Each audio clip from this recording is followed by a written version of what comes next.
Before we start talking about the Powerpuff Girls, I thought I should remind you that a live-action adaptation of this show was in the works, and then it was canceled. We are not getting this live-action show.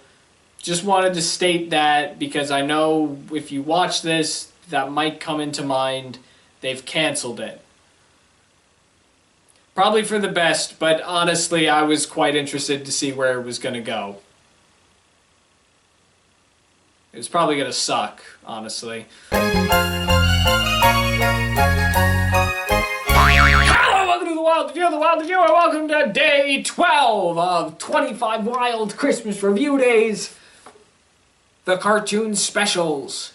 We're halfway there, everybody. We're halfway to Christmas. Look up in the sky!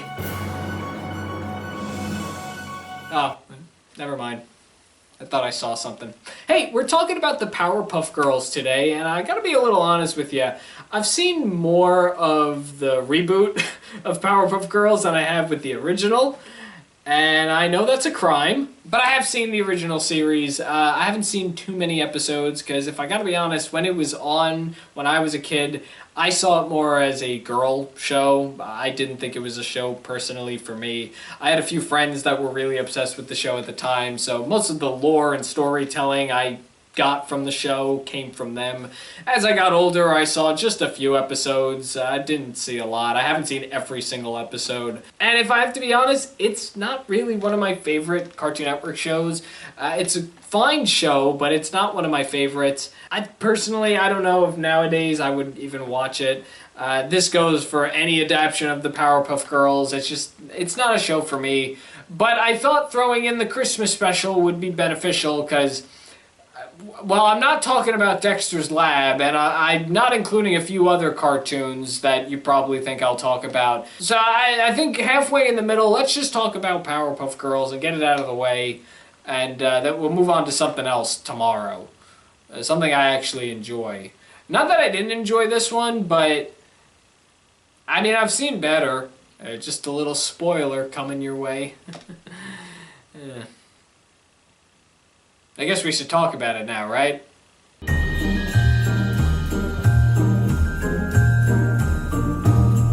Powerpuff Girls was a cartoon that aired on Cartoon Network from 1998 to 2005. The show was also rebooted in 2016, but we're not going to talk about that ever again. The show focused on three little girls created by a scientist who just wanted to create the perfect daughter, but a chemical accident created superheroes instead. Now the three siblings tackle the lives of being superheroes, stopping criminals and villains that threaten the lives of Townsville, while also experiencing life as kindergartners. In 2003, 'Twas the Fight Before Christmas was released on VHS and DVD months before it had premiered on Cartoon Network. This special saw the girls battling against Princess Morbucks after she sneaks into the North Pole and changes Santa's list, labeling everybody except her as naughty. This is all part of her plan to get herself off the naughty list and get her wish to become a Powerpuff Girl to come true. This episode's fine. To me, this episode is nothing spectacular. In fact, I'll argue I feel like it drags on a little bit. From the very little that I do remember when seeing the original run of Powerpuff Girls, I don't remember there being too many moments that I feel that could have been cut. I just feel that in this episode alone, there's just a lot of time being wasted.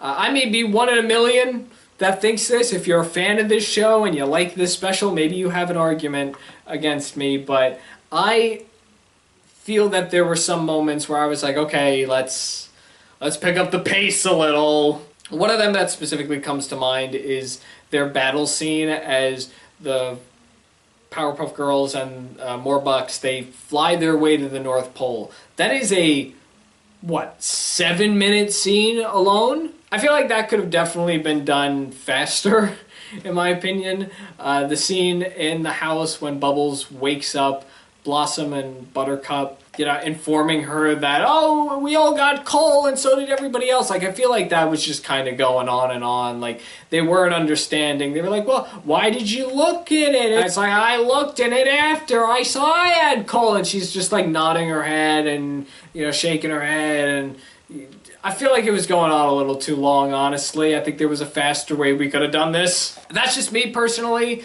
There were moments that I did find enjoyable in this episode. I love the professor's little subplot. He has a very tiny subplot, but just kind of dealing with the Christmas lights. We don't see it very much, but I thought that was pretty funny. And it brought me back to when I was little. My parents would always fight with the Christmas lights because there was always something wrong with them.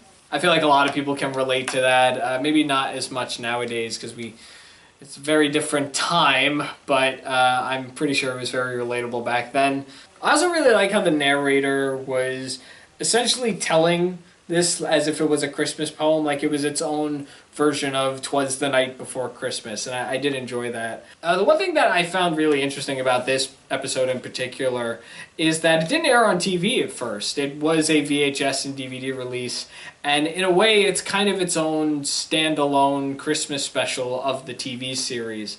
To my knowledge, I don't think it's connected to any particular season, and the show, as of right now, is on Netflix, and the Christmas episode can't be found in the series itself on Netflix. It's actually its own separate thing. And I want to argue it's always been like that. I remember I saw promos for the Powerpuff Girls Complete Series box set. I'm pretty sure that's a thing.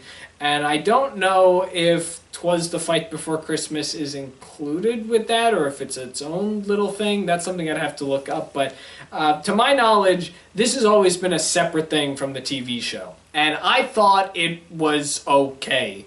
I've definitely seen better, but for some, it's a classic.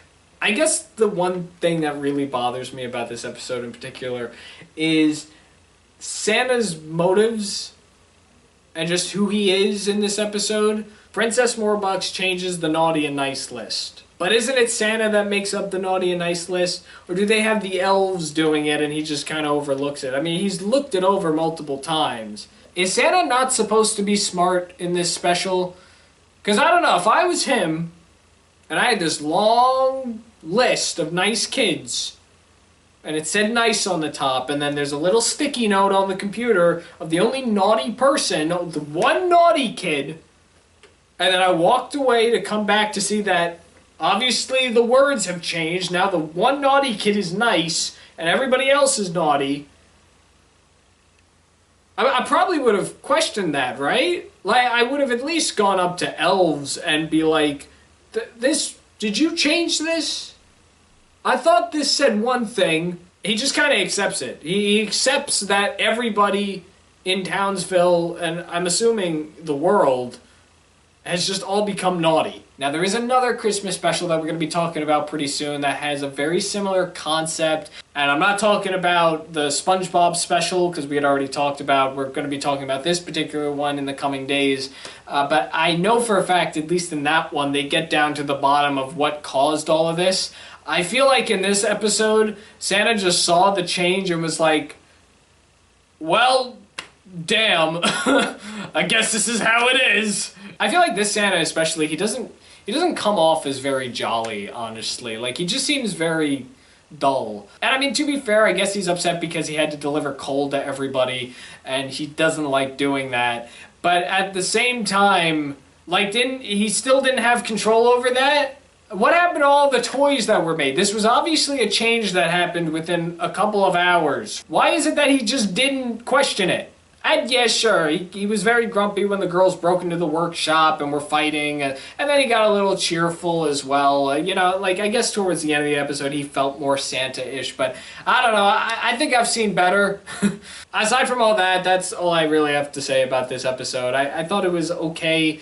It definitely feels special because it's much longer than the other Powerpuff Girl cartoons, and for an episode to not even be officially part of the series and be released on video first before it aired on TV, that alone deems it as being special, but it's not one of my favorites. They all don't have to be my favorites. I mean, we went through this with All Grown Up. The Finster Who Stole Christmas, not one of my favorites, but it's enjoyable.